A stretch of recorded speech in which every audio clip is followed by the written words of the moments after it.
প্রতি বছর বাংলাদেশ থেকে প্রায় ২৫ লাখ রোগী ভালো ও উন্নত চিকিৎসার জন্য ভারতে পাড়ি জমান। এতে করে বাংলাদেশি রোগীরা শুধু চিকিৎসার জন্য প্রতি বছর ভারতে খরচ করে ৬,০০০ কোটি টাকারও বেশি। এমন অবস্থায় বাংলাদেশের চিকিৎসা ব্যবস্থা এবং ভারতই বা কেন রোগীদের আগ্রহের জায়গা হয়ে উঠেছে তা নিয়েও রয়েছে নানান প্রশ্ন। বিস্তারিত জানাচ্ছেন ইশতিয়াক হোসেন। জন্ম মানেই মৃত্যু অনিবার্য, আর জন্মের পর থেকে মৃত্যুর আগ পর্যন্ত মানুষকে মুখোমুখি হতে হয় নানাবিধ সমস্যার, যার মধ্যে উল্লেখযোগ্য হচ্ছে রোগবালাই।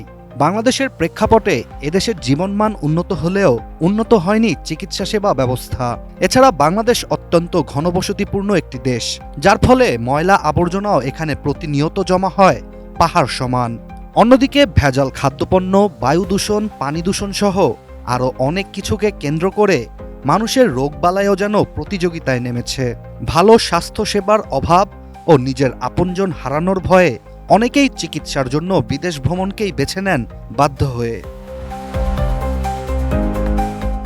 দেশের বিদ্যমান চিকিৎসা ব্যবস্থা নিয়ে অন্তর্বর্তী সরকারের স্বাস্থ্য উপদেষ্টা নূরজাহান বেগম জানিয়েছেন, বাংলাদেশের চিকিৎসকদের দক্ষতা কিংবা মান নিয়ে কোনো সন্দেহ নেই, তবে রোগ শনাক্তের জন্য ভালো মানের ডায়াগনস্টিক ও টেস্ট করানোর জন্য দক্ষ জনবলের অভাব রয়েছে।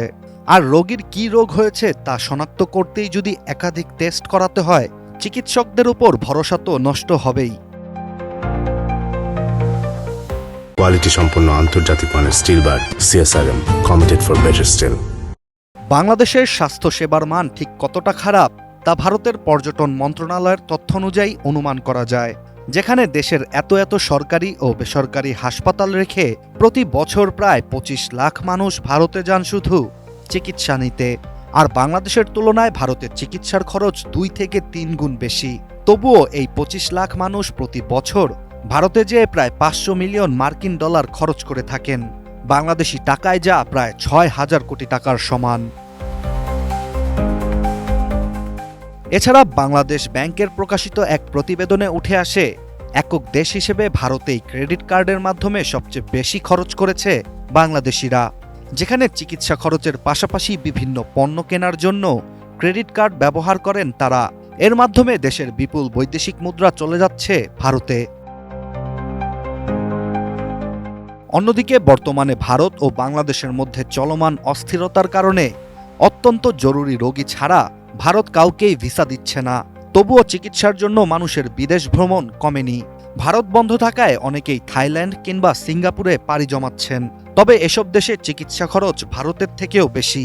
এক্ষেত্রে বিপাকে পড়েছেন অনেক জরুরি রোগী, যারা তুলনামূলক কম খরচ ও ভালো চিকিৎসার জন্য ভারতকেই বেছে নিতেন।